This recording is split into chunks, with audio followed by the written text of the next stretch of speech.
as far as everything I studied, and even I've seen in Prabhupada's books, if that's what we're supposed to talk about, because we ended up with Krishna's flute. Back to the jiva. As far as I know, everywhere it says what to speak of, just open a Bhagavad Gita. Just open a Bhagavad Gita, chapter 2, verse 12. And it's Krishna says, "Na tvevaham jatu na sham na chvam name jananipa." He says, "Oh, Arjun, do you know, never was there a time when I did not exist, nor you, nor all these things, nor in the future shall any of us cease to be."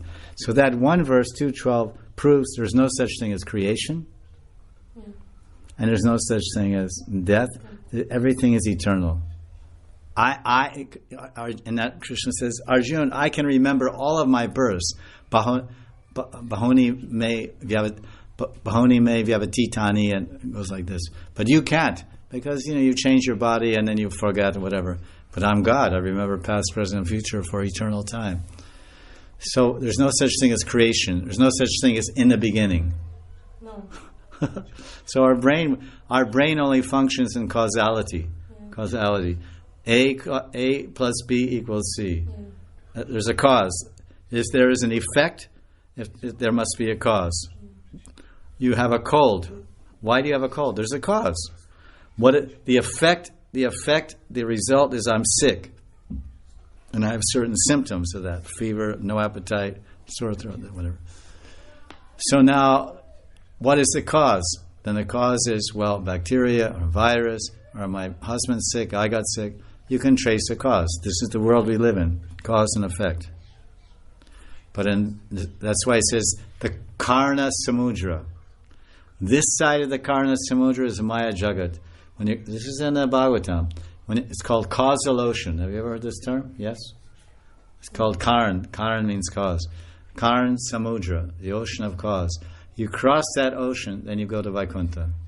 There's no time, there's no space, there's no cause. There's no beginning. Nityam, Ananta. Nityam, Ananta. So jiva, everywhere it says, the jiva is in the material world from beginningless time. There's no beginning. We've been here. The jiva, the Buddha jiva in the material world has been here eternally, forever.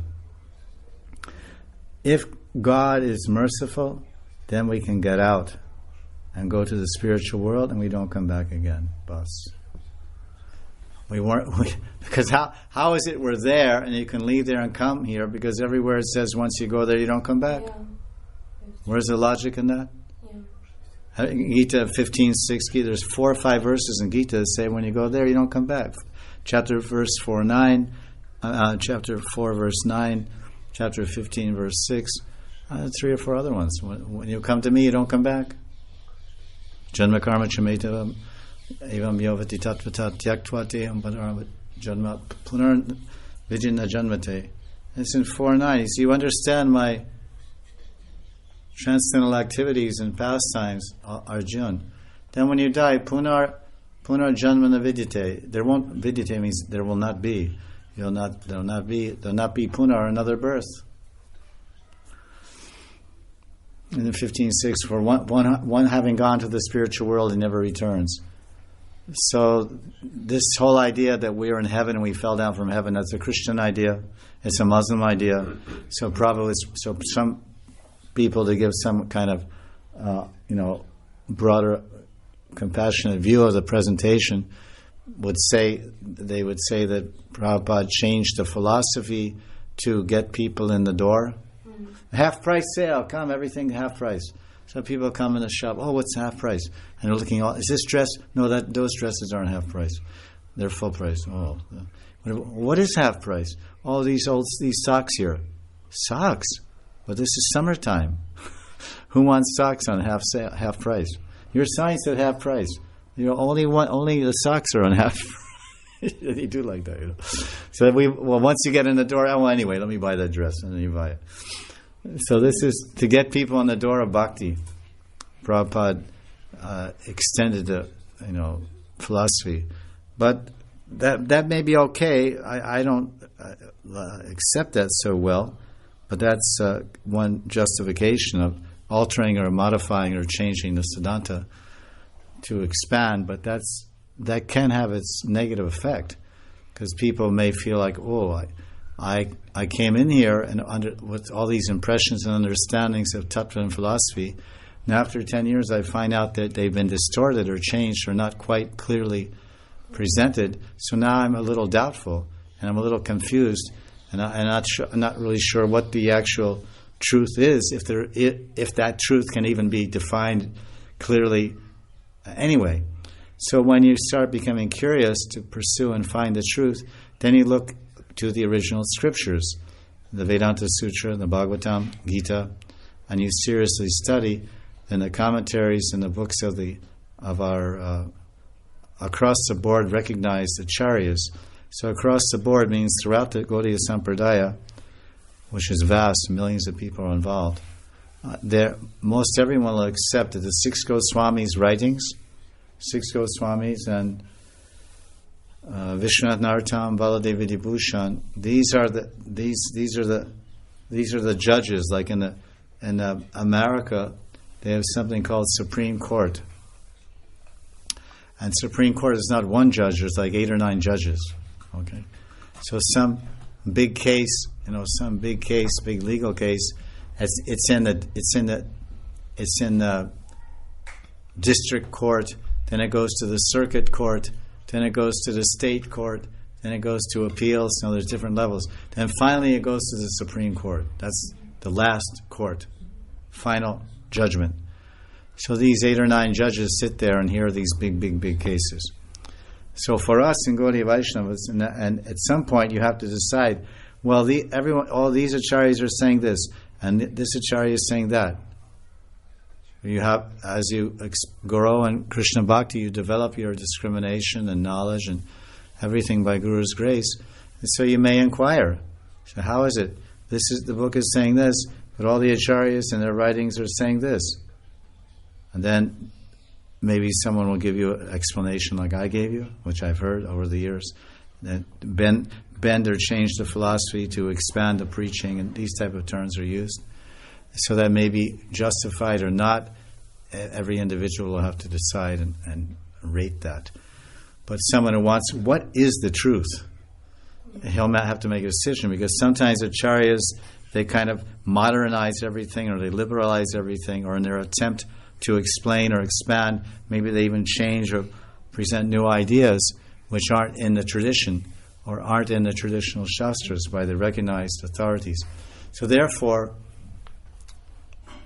what I say is, across the board, the Supreme Court, the final authority on all philosophical matters and all matters of bhakti, bhajan, for the Gaudiya Sampradaya, the Supreme Court and the judges, there's 9 judges. There's 9 Supreme Court judges. Rupa Goswami, Sanatana Goswami, Jiva Goswami, Gopal Bhatta Goswami, Raghunath Bhatta Goswami, and Das Goswami. Baladev Vidibhushan, Vishnu Chakravarti, and Narottam Das Thakur. That's how many? 9. There's 9 judges on the Gaudiya Vaishnava Supreme Court. So someone says, well, my client is pleading that we were in the spiritual world and we got envious of Krishna. We thought, oh, you're dancing with so many girls, and I had to just play the sitar, all night long. And I'm so tired of playing the sitar. And I'm just watching all these pretty girls. I want some too. It's called the preach. So Krishna says, okay, stop playing that sitar. Go down there and go to India and play sitar and get some name and fame and get a few girlfriends and have a good time. He says, oh, thank you, Krishna. He comes down and becomes a famous, whatever. So that's how we got here. So now, okay, that's your pleading. So we take that case and we submit it to the Supreme Court. It approved. Everyone said, yes, this is correct. The city court approved it, the district court approved it, circuit court approved it, state court approved it. But the clients or defendants, whoever it is, get confused. The opposing party that didn't agree with that point, they said, no, we're not happy with these decisions. We have to take this case to the Supreme Court. Oh, that's very costly. Anyway, go to the Supreme Court. And then you submit, Your Honor, excuse me, judges, 9 judges, we have this particular point here. Will you... what? What is this point? Jiva, what do you say? Sanatan, what do you say? Rupa, what do you say? Baladev. Oh. So they'll say, no, it's not like that. They wrote so many books, Krama Sandarbha, Paramatma Sandarbha, just to explain the nature that the jiva is, which is how will you ever understand it, because the whole subject is so inconceivable. But the basic fundamental points is we're eternally been in this spirit and this material world, eternally. Because Prabhupada, how to explain this point? Because we're eternally, we're Bada, Nitya means eternal. Nitya Bada, eternally conditioned in the material world, and we weren't sitting on a top of a mountain on a Tatastha region, wherever that is, not described by anyone but a few. And then we looked and we saw the glitter of the spiritual world. Oh, this looks very nice, Brahmajyoti. Then we saw the glitter of New York City and Moscow, and we said, oh, that's very nice. Oh, that looks nicer. And then like a mustard seed on the top of a dagger, a knife, dagger, a little Sarso beach. It can fall this way or it can fall that way. It won't stay, it'll fall. So somehow we look from that Tatastha region, and then if we look to Brahmajyoti, then we go to the spiritual world. If we look the other way, we come here. That's nowhere in Goswami books. The Supreme Court never wrote about or heard such a thing. Never was there a time that I did not exist. There's so many verses. We're eternally in the material world. If we get the grace of devotees and the grace of God, then we can get liberated. That's what mukti means, liberated from this eternal imprisonment. And you can call it imprisonment, but it's not because we're being punished. It's just that's our position. Our eternal. It's not a matter of punishment. You are bad boys, now go to prison, because that analogy is also given. It's a prison in the sense that the Shastras, Vedic Shastras, call the material world Durga. Durga has been translated by some gurus to mean prison. So when we think of prison, we think, the guy's a convict, he's a criminal, he murdered somebody, he ripped off somebody, he robbed somebody, he cheated, whatever. So he's being punished by going to prison, by jail, prison, whatever you want to call it. So we were in the spiritual, we were bad boys and girls, and we got our wings clipped. They clipped our wings and kicked us out, and we came here. Now we're in prison, and for good prisoners, we can get parole, get out. So that makes sense. Yeah, I know. I've been pretty bad boy, a bad girl. Yeah, I better be good. That's okay, but that's Christianity, and they're going to heaven, and we want to go to Goloka Vrindavan. Heaven's in the material world. We want to go to the spiritual world, and we've never been there. It's not covered, not forgotten. It didn't exist. It's like saying, "Oh, you have $1 million. It's just covered and forgotten." Where is it? Okay, let me work. You work hard. You work for me, and then you'll find out that where it is. So then you work for 50 years. So where is it? You don't have any money. So this is. I mean, someone might be, when someone finds out some more clear conceptions or truths, he might feel somewhat indignant. He might feel, if you understand English enough, he might feel indignant, or that he's been cheated, or that he's been misled, or he might feel let down, or he might feel a little upset about some of the concepts and tenets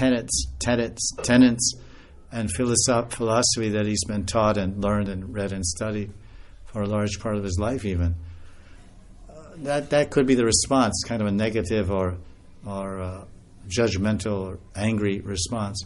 But another response to that would be somehow, whatever it was, whatever I learned, whatever I read, whatever I heard, it was arranged by Krishna. Because when I was little, when I was 5 or 6 or 7 or 8 or 9 or 10 or 11 or 12, I didn't know anything about Krishna or Guru. I knew about God.